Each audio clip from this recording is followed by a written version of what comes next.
स्वागत है आपका घूमो बुंदेलखंड में।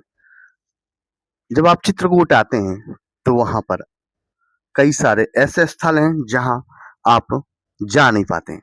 अब हम आपको बताएंगे आज राघव प्रयाग के बारे में। आखिरकार चित्रकूट में यह स्थान आपके है कहाँ और आपको आना चाहिए तो यहाँ अवश्य जाना चाहिए।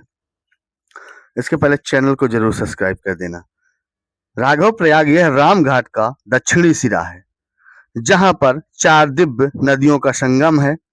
माँ सीता के अंश से उत्पन्न गायत्री नदी, दूध के सदस्य जल वाली पैश्वनी नदी, सरयू नदी तथा देवगंगा मंदाकिनी नदी यहाँ आकर मिलती हैं। यहाँ पर भगवान राम ने अपने पिता का श्राद्ध तर्पण किया, इसलिए यह राघव प्रयाग कहलाता है। यहाँ सनकादिक ऋषियों ने तप किया तथा सभी नदियां श्री राम को स्नान कराती थीं। सरयू नदी सरयू तालाब चतुर्थ द्वार से चित्रा गांव निर्मोही अखाड़े के पास तीनों उक्त नदियां मिलकर मंदाकिनी में संगम कराती हैं। राघव प्रयाग आज उद्धार के लिए भागीरथी को की पुकार कर रहा है, जिन्हें स्वयं नारायण ने ही महिमा प्रदान की हो, वह सच मुझ प्रयाग से श्रेष्ठ है। संपूर्ण तीर्थों के स्नान का जो पुण्य है वह राघव प्रयाग में स्नान करने से प्राप्त हो जाता है। 3 रात्रि यहाँ विश्राम करने का विधान है। जब तक यह स्नान नहीं होता भगवान श्री राम की भक्ति नहीं मिलती है। राघव प्रयाग में तर्पण का फल अब हम बताएंगे। तर्पण का फल क्या है? राघव प्रयाग में यहाँ पितरों का तर्पण होता है। इसे फाल्गुनी तीर्थ कहा गया है। अश्वमेघ का जो पुण्य होता है, अश्वमेघ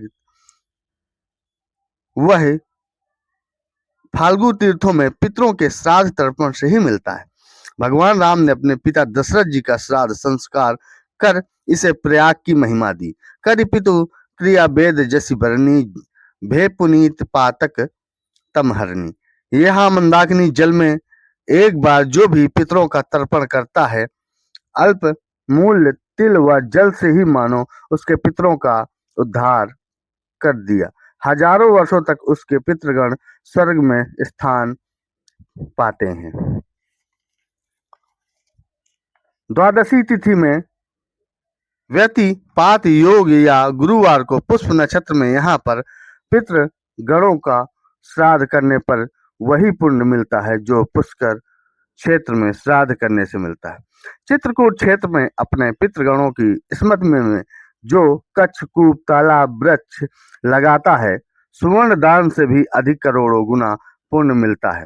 वैदिक विधान के साथ श्रद्धापूर्ण वातावरण में तर्पण श्राद्ध कराने की पूर्ण व्यवस्था भी यहाँ उपलब्ध रहती है। तर्पण के बाद पिंड एवं तिलों का राघव प्रयाग में विसर्जन करना चाहिए। तो मित्रों, आपने राघव प्रयाग के बारे में सुना, यहाँ के फल के बारे में सुना।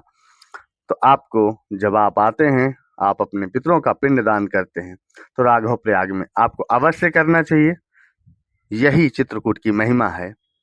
हमारे साथ बने रहिएगा। आगे हम मदगजेंद्र नाथ जो शिव तीर्थ हैं, जो स्वयंभू हैं, जब आप यहाँ प्रवेश करते हैं इनकी आज्ञा लेनी पड़ती है, उनके बारे में हम आपको बहुत कुछ बताएंगे। हमारे साथ बने रहिएगा।